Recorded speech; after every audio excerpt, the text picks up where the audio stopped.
欢迎收看神秘文怪事，大家好，我是团长。没有订阅的朋友，请按下订阅按钮，谢谢大家。加入我们优秀神秘文怪事团，拜托大家用力按下订阅，拜托大家。大家可留言告诉我。各位优秀神秘文怪事团团员，大家好，感谢团员新进团员耐心等待，再次感谢所有团员支持本频道。影片中英语翻译中文不容易，本频道制作不容易，拜托大家帮忙加入。今天故事开始前，先提醒大家，影片最下方神秘文怪事订阅键定下去，用力按去下，请订阅，请帮忙一下，请拜托帮忙一下，谢谢大家。介绍更多好朋友加入神秘文怪事。我上一集影片讲到10万年前的精密零件，俄罗斯挖出外星科技，普丁轻探 UFO 基地。没有看过新朋友，我建议先看上一集，我把上一集影片放在说明栏。今天让我带你们进入今天的故事吧。考古学界至今未解的谜团，在埃及的金字塔陵墓当中，竟然出现了穿越时空的黑色圆盘，它被称为萨布圆盘，据说这是外星人留在地球上的超光速推进器。圆盘的材质是用易碎的石头打造的，上面还有3个非常薄的曲面。4000多年前的古埃及人根本不可能有这样的制作工艺。除了找到横空出世的萨布圆盘，考古学家甚至还发现古埃及人早就拥有电钻技术，证据就留在印度极高的花岗岩上。想复刻古埃及的螺旋线圈，必须用现代每分钟转速高达1600转的钻孔机，才能钻出相近的螺旋线圈。专家分析现今的电钻转速还达不到4000多年前的科技，古埃及人当年使用的工具又为何仿佛从来没出现过一样消失不见？古埃及第一座金字塔内发现了造型怪异的黑色物体，类似电风扇叶的神秘圆盘，埋藏在5000多年前的沙漠里头，跨越时空出现在贵族的坟墓当中。考古学家在坟墓里发现，埃及王子身体后方竟然出现了奇怪的圆盘，被称为萨布圆盘。因为材质易碎，极难雕刻，当年出土时遭到破坏，压成碎片。专家们耗费10日，终于重新组装完成。But once done, it resembles a round-bottomed bowl and has 3 extremely thinly carved curving lobes at roughly 120-degree intervals around the bowl's periphery. These lobes are separated from the rim by 3 biconvex holes. In the center of the disc is a thin tube roughly 10 centimeters in diameter. 从萨布圆盘上的结构来看，推测可能是现代的涡轮机具，完全不像5000年前古埃及文明所具备的生产工具。Intriguingly, the schist disc resembles modern-day impellers, a key component in centrifugal pumps and turbines. This has led some researchers to propose that the disc could be part of a larger, more advanced mechanism. 为了证明真假，科学家利用 3D 技术复制了一个精准的萨布圆盘，将它连接轮轴放进风洞之中，实际测试。Wenn es so einen Propeller- oder Turbineneffekt hätte, dann hätte es angefangen, sich zu drehen. Es war drehbar gelagert. Und wir haben gesehen, wenn wir den Winkel verändern, dass sich das dann auch wieder kurz nachdreht und dann im Luftstrom sich wieder kalibriert, mittig ausrichtet. Also eine Turbine oder ein Schaufelrad in der Form, das ist es also definitiv nicht. 结果发现根本不是叶轮或涡轮装置，也有专家推测可能是外星飞船的光速推进器零件。外形前卫的黑色圆盘出现在5000年前的贵族墓中，还是让人觉得突兀，跨越时空的超前科技，还包括这些神秘线条。4500年前，古埃及花岗岩上留下许多神秘钻孔，钻孔上一圈一圈排列的密集程度，引发考古学界轰动。因为钻孔留下的迹象显示，当年有高超的电钻技术，科幻遗迹的工具有可能成为人类史上第一个古代电钻。钻头跨越时空，仿佛外星遗留在地球上的超级黑科技。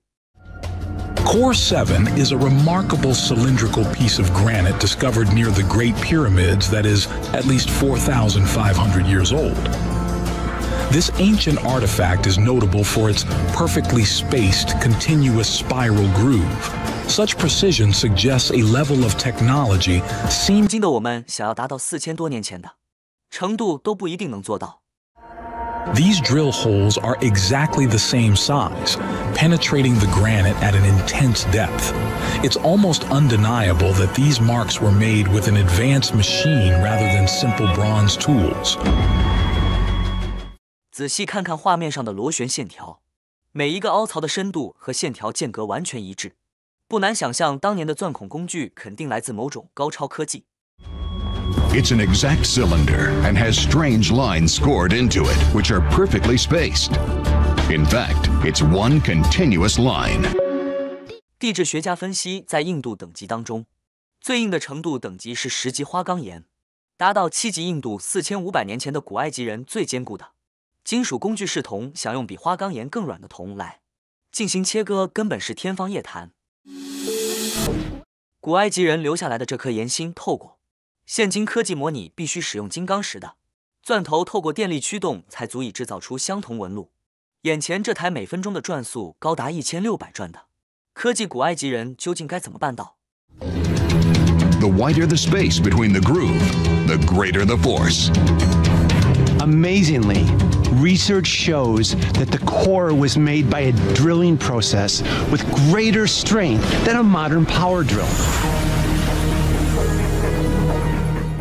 古埃及人让人震惊的黑科技，还不仅止于1000年电钻技术，还有刻画在壁画上的发电机装置。据说交流电之父特斯拉当初发电原理，灵感来自于这幅古埃及壁画上的解德柱。The Djed pillar and the Ankh are iconic symbols of ancient Egypt. While separated by thousands of years and vastly different cultural contexts, a comparison of the Djed pillar and Tesla's technological innovations reveals a striking similarity. 墙上的浮雕中还有另外一个奇怪装置，由4条线条从左侧延伸出来，连接至4个头像的顶部，也被怀疑是某种发电装置。This object appears to be connected to a type of battery, which in turn is linked to what seems to be a distribution mechanism. This setup echoes the circuitry designs found in vintage automobiles, particularly in petrol combustion engines. 从另一项古物出土更加让人讶异，古埃及人不只拥有电力学，还制作了许多无法解释的器具。Bowls are hewn from large blocks of travertine, and their creation evidently involved the use of ancient high technology and some form of machining. According to mainstream Egyptologists, the massive basins were used to hold sacrificial animal blood, which ran through the round channels cut into the paving. 经过现代科学检验，碗里并没有发现任何 DNA 的迹象，表示碗状岩石并非当成祭祀使用。Further intriguing is the suggestion that the shape of these bowls bears a resemblance to components used in modern sonic levitation technology. And precise craftsmanship of the bowls discovered at Abu Ghurab might not have been merely for ceremonial or decorative purposes. Instead, they suggest these artifacts were part of a complex system designed to harness acoustic energy. 当这些碗受到某种音频的震动，竟然可以让物体悬浮在空中，而这种方式，目前只有在先进物理学的背景下才能形成。假如古埃及人早就拥有悬浮技术，那金字塔的巨大石块如何搬运，就有了合理解释。这些经典成就是否背后都有外星助力，留给众人想象空间。虽然难以置信，但在科学家，或许人类就能解开许多难解的谜团，也留给团员无限想象。埋藏着无数科学难以解释的神秘事件，在这里人类显得渺小又无力，背后的谜团让人想不清也猜不透，是否有未知力量的助力还有待解答，是真是假只能说信者恒信了。至今仍是人类想要解开的重大谜团，许多人还是选择宁可信其有，请大家自行判断。希望您会喜欢今天主题，也欢迎在下方留言分享你对这些的看法。大家帮我按赞订阅开小铃铛，谢谢，感谢收看，下次再见。